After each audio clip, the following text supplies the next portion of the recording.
নমস্কার, ট্রাইব টিভির পর্দায় আপনাদের সকলকে স্বাগত। আপনাদের সাথে রয়েছে আমি অনন্যা। শুরু করছি আজকের মিড ডে প্রাইম। শনিবার বিদেশ যাত্রার পথে অভিষেক বন্দ্যোপাধ্যায়ের শালিকাকে বাধা দেওয়া হয় ব্যাংকক যাওয়ার পথে। তাকে কলকাতা বিমানবন্দরে আটকে দেওয়া হয়। অভিবাসন দপ্তর থেকে জানানো হয় ইডি নাকি তার বিরুদ্ধে লুকআউট নোটিশ জারি করেছে। প্রায় 2.5 ঘন্টা অভিষেকের শালিকাকে বসিয়ে রাখা হয়। পরে ইডির আধিকারিকেরা এসে তাকে সমন ধরান। আগামী সপ্তাহে হাজিরার নির্দেশ দেওয়া হয়েছে তাকে। এই ঘটনায় শুরু হয়েছে রাজনৈতিক চর্চা। জানা গিয়েছে অভিষেকের শালিকা মেনকা গম্ভীরকে কলকাতা বিমানবন্দরে বাধা দেওয়ার অভিযোগ ওঠে শনিবার। অভিবাসন দপ্তরের আধিকারিকরা তাকে আটকান বলে সূত্রের খবর। বিমানবন্দর সূত্রে জানা গিয়েছে এদিন 6:45 নাগাদ বিমানবন্দরে যান মেনকা। রাত 9:10 বিমানে ব্যাংককে যাওয়ার কথা ছিল তার। এদিকে কয়লা পাচার সংক্রান্ত মামলায় ইডি তাকে তলব করেছে, তাই তাকে বাধা দেওয়ার পাশাপাশি খবর দেওয়া হয় ইডিকেও। প্রায় 2 ঘন্টা বিমানবন্দরে বসেছিলেন তিনি। মেনকা কোথায় যাচ্ছিলেন, কেন যাচ্ছিলেন সেটাই জানতে চান আধিকারিকরা। এরপর অভিবাসন দপ্তরের আধিকারিকরা তাকে বিমানে উঠতে দেননি বলেই খবর। বিমানবন্দর থেকে বাড়ির পথে ফেরে মেনকা। কয়লা পাচার সংক্রান্ত মামলায় অভিষেক বন্দ্যোপাধ্যায়ের পাশাপাশি অভিষেকের স্ত্রী রুজিরা নারুলা বন্দ্যোপাধ্যায় তার শালিকা মেনকা গম্ভীরকেও ইতিমধ্যেই একাধিকবার নোটিশ পাঠিয়েছে ইডি। অভিষেক ইডির দপ্তরেও যান। তবে অভিষেকের ক্ষেত্রে আবেদনের ভিত্তিতে ইতিমধ্যেই সুপ্রিম কোর্ট জানিয়ে দিয়েছে অভিষেক প্রয়োজনে বাইরে যেতে পারে। তবে মেনকা গম্ভীর এরকম কোনো আবেদন নিয়ে আদালতে যাননি বলেই সূত্রের খবর। তার কাছে এরকম কোনো অনুমতি নেই কোর্টের, সূত্রের খবর। তাই এদিন বিমানবন্দর অভিবাসন দপ্তর তাকে বিমানে উঠতে বাধা দেয়। ইডিকেও জানানো হয় বিষয়টি।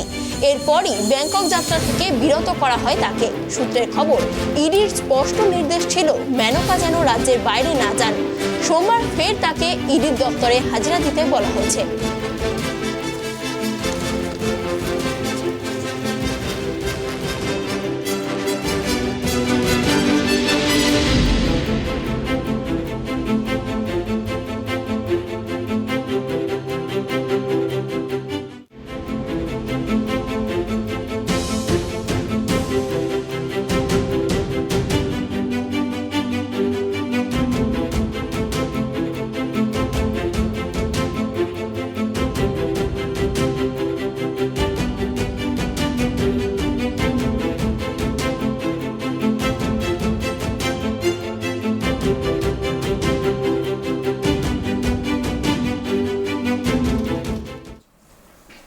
পাহাড়ে ট্রেকিং করতে গিয়ে নিখোঁজ হয়েছিল বাংলার 4 যুবক, যার মধ্যে ছিলেন উত্তর 24 পরগনার বারাসাতের হৃদয়পুর এলাকার চিন্ময় মণ্ডল।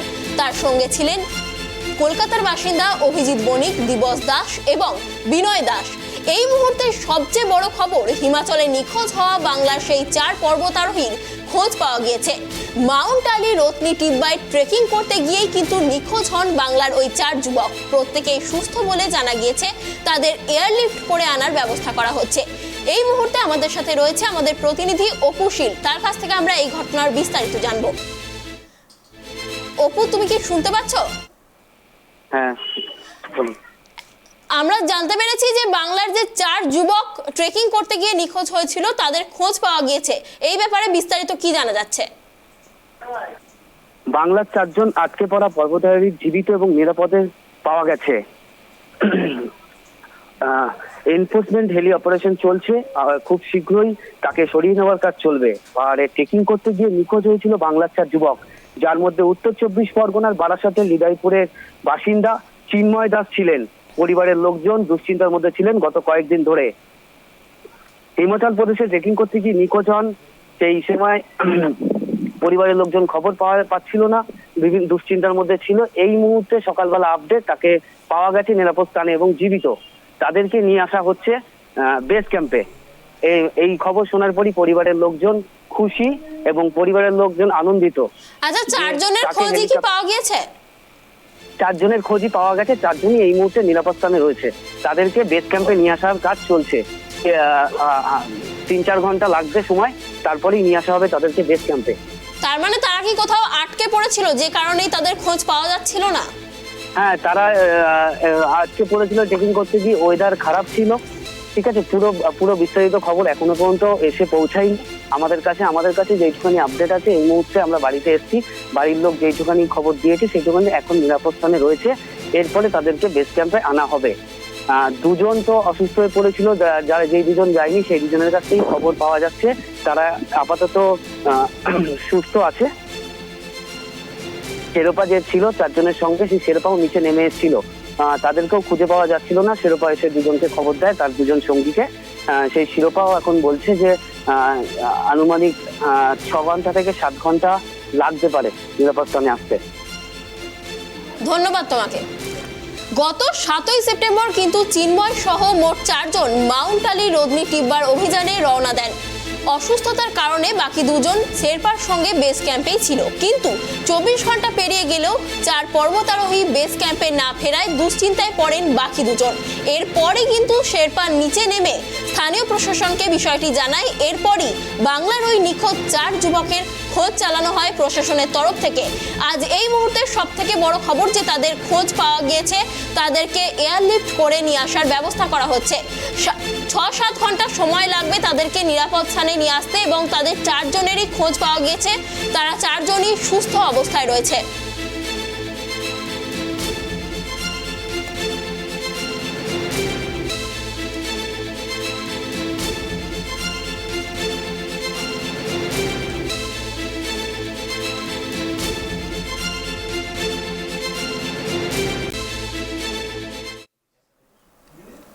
তৃণমূল কাউন্সিলরের ছেলের রহস্য মৃত্যু, 7 সকালে তোলপাড় শহর কলকাতা।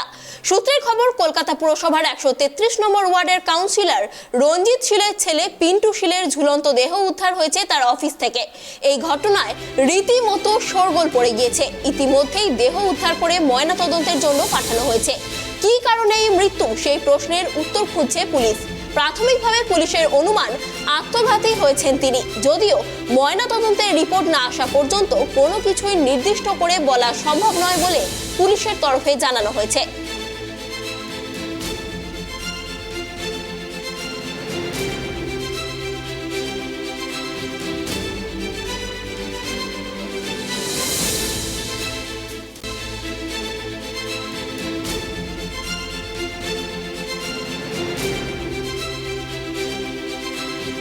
এই ঘটনার বিস্তারিত জানবো আমরা আমাদের প্রতিনিধি আব্দুল আজিজের কাছ থেকে। আজিজ, তুমি শুনতে পাচ্ছ? পিন্টু শীলের যে ঝুলন্ত দেহ উদ্ধার হয়েছে, যে রহস্য মৃত্যুর ঘটনা সামনে আসছে, সেই ব্যাপারে বিস্তারিত কি জানতে পারছো?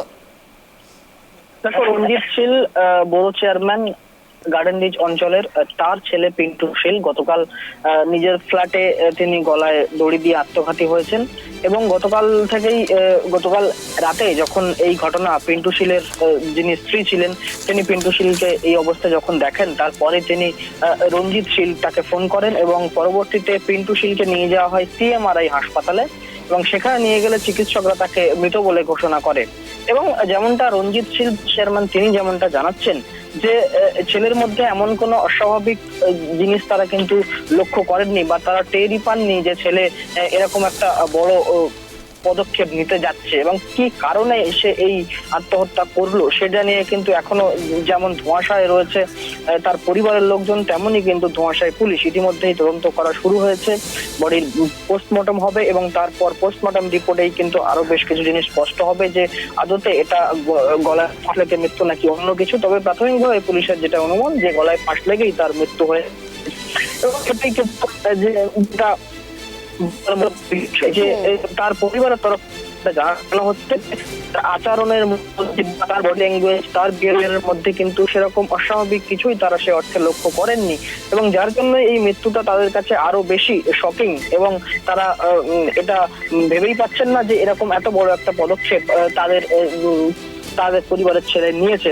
সুতরাং সেই সব মিলিয়ে কিন্তু, এবং পাশাপাশি তুমি জানো যে গতকাল এই গার্ডেন রিচ এলাকা থেকেই কিন্তু বিপুল টাকা উদ্ধার হয়েছে, কোটি কোটি টাকা উদ্ধার হয়েছে সেই এলাকায়। এবং সেই এলাকা গতকাল সারাদিন জুড়ে যদি বলি তাহলে সেখানে কিন্তু গতকাল সারাদিন জুড়েই কিন্তু একটা থমথমে পরিস্থিতি ছিল। তার কারণ একটা গার্ডেন রিচের মতো একটা এলাকা থেকে কয়েকশো কয়েক কোটি টাকা যখন উদ্ধার হচ্ছে, সেখানকার সাধারণ মানুষের মধ্যে কিন্তু একটা কৌতূহল ছিলই, এবং সেই সঙ্গে একটা টেনশনের পরিস্থিতি ছিল, সেখানে একটা চাপা উত্তেজনার পরিস্থিতি ছিল। এবং তারপর সেই রাতেই সেখানকার স্থানীয় তৃণমূল নেতা এবং বড় চেয়ারম্যানের ছেলে তার এই যে অস্বাভাবিক আত্মহত্যা, সেটা নিয়ে কিন্তু এলাকাবাসীর মধ্যে এখনো অবধি সেই আতঙ্কটা রয়েছে, বা কোথাও বলা যায় সেই চাপানুদোষটা রয়েছে।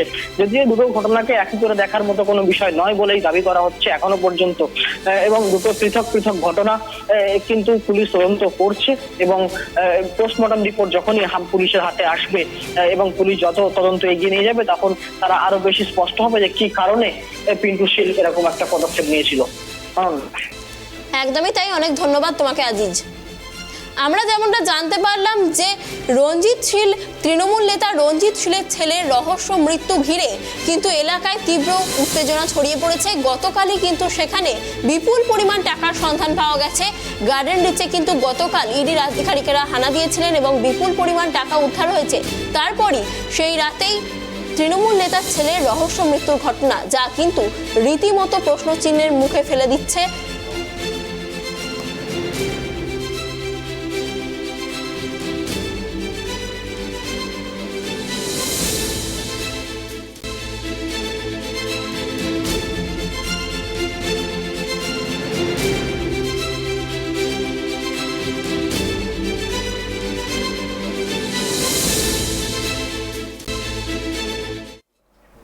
এখন সময় একটা ছোট্ট বিরতির, ফিরে আসছি বিরতির পর, সঙ্গে থাকুন।